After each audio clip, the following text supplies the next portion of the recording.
Businesses around the world should prepare for a rise in civil unrest incidents as the cost of living crisis follows hard on the heels of the COVID pandemic, according to insurer Allianz Global Corporate and Specialty, AGCS. Now, with confidence in traditional sources of information and leadership being undermined, the role of social media platforms in activating civil unrest is becoming increasingly influential. Strikes, riots, violent protest movements pose risks to companies because in addition to buildings or assets suffering costly damage, building operations can also be severely disrupted, with premises unable to be accessed, resulting in a loss of income. Joining us from London to discuss further is Srdjan Todorovic. He's the head of crisis management at Allianz. Srdjan, good morning. Thank you so much for joining us. How elevated is the threat from civil unrest to businesses around the globe? Is it moderate or is it high level?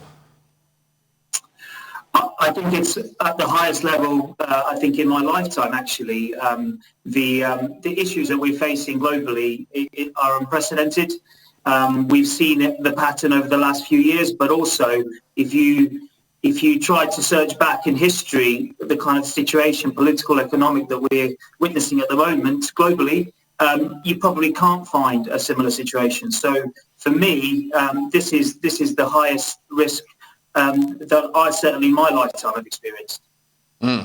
You're quoted as saying that civil unrest represents more critical exposure for firms than terrorism. Can you expand on that?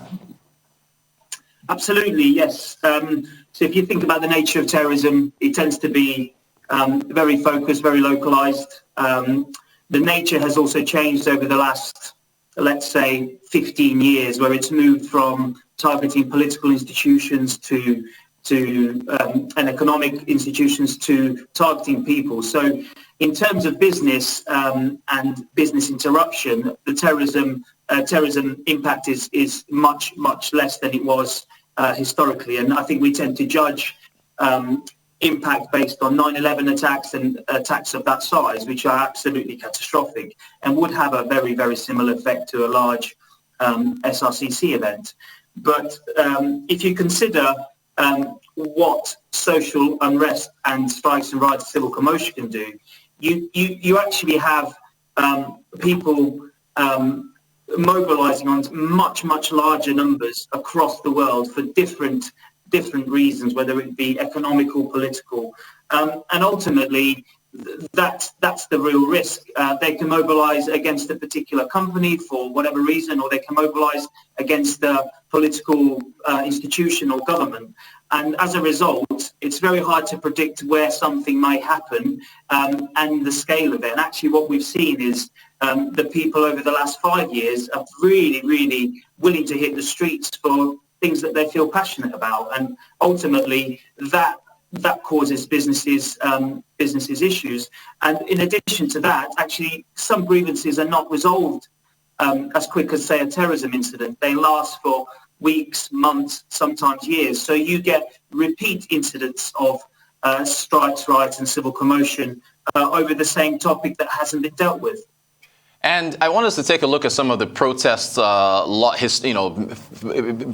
losses that made the news. I believe in France there was the Yellow Vest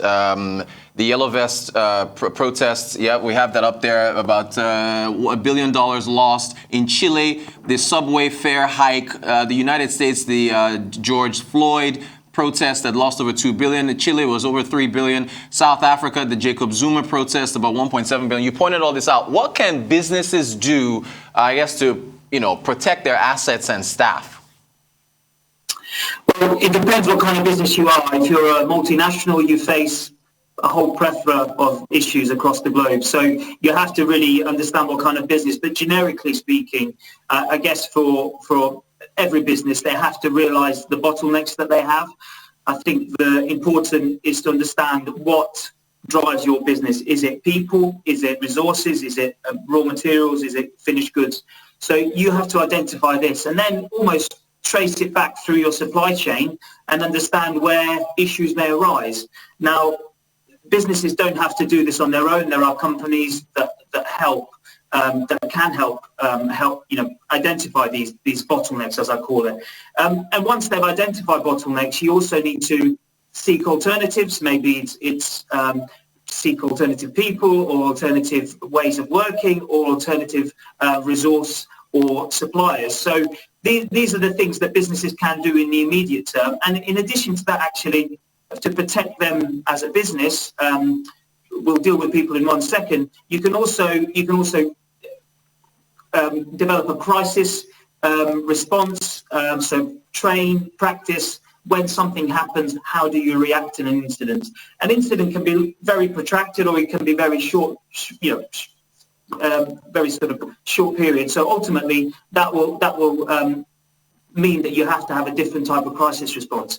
But for the people, briefly, it's a similar sort of answer. Really, is that you really have to identify different ways of working for people. If there are incidents in the town centre, and you're based in the town centre, could you move your business elsewhere? Could they work from home? And that's one way of protecting people. But also, staff training is very, very important in these cases. Now, when we look at what businesses can do, is this going to possibly lead to a shift to where businesses have less physical less of a physical presence and go more digital? You think, would that kind of trend, be accelerated? Yeah, absolutely. What we see with retailers is that they keep a lot less stock at the retail outlets. There may be more at distribution centres. That's absolutely something that is happening, and it's very, very, very relevant. So, that's identified as a correct remediation issue. All right, we've got a quote from you where you highlight the impact of social media in fueling social unrest. Is the answer more regulation of social media? I think the genie is definitely out on social media. It's going to be very hard to control social media. I think that the answer for me, and it's something that I certainly practice with my children, is actually education, making sure that they understand what social media impact that it has. But not just that, actually, to understand and identify and critically think through the things that they see on social media. Are they truths? Are they lies? And that is, I think, the answer that I can give you. In terms of legislating against that, unfortunately, that's out of my real remit. But that education is key to social media and controlling its impact negatively on society. All right, fair enough. So which region, if you look at the continents, is most at risk? Is it Europe, North America, Africa, Asia, or do they all share the same levels of risk of civil unrest? Yeah, I think, as I mentioned at the beginning, it's unprecedented, actually, because had you asked me a few years ago, I would have identified maybe a number of countries that will have problems in the 12 months or the 18 months that we're ahead of us. But actually, we see problems on all continents. We're coming out of essentially a world restart, economic restart following the pandemic. Some countries are still in the pandemic, really. And it takes a little bit of time for the economics and businesses to get going. At the same time, we now have a food crisis facing us from the war in the Ukraine. So that's also going to have an impact on people, because ultimately food is often the driver of issues, or the availability of it, or the price of it. So I think if I was going to say something, is I would say that the countries that are affected most by food pricing, availability of it, and fuel and availability of it will probably suffer the most. Excellent stuff. Srdjan, thank you so much for joining us, head of crisis management at Allianz. We appreciate you joining us to talk about this very, very important issue. Thank you so much for your thoughts.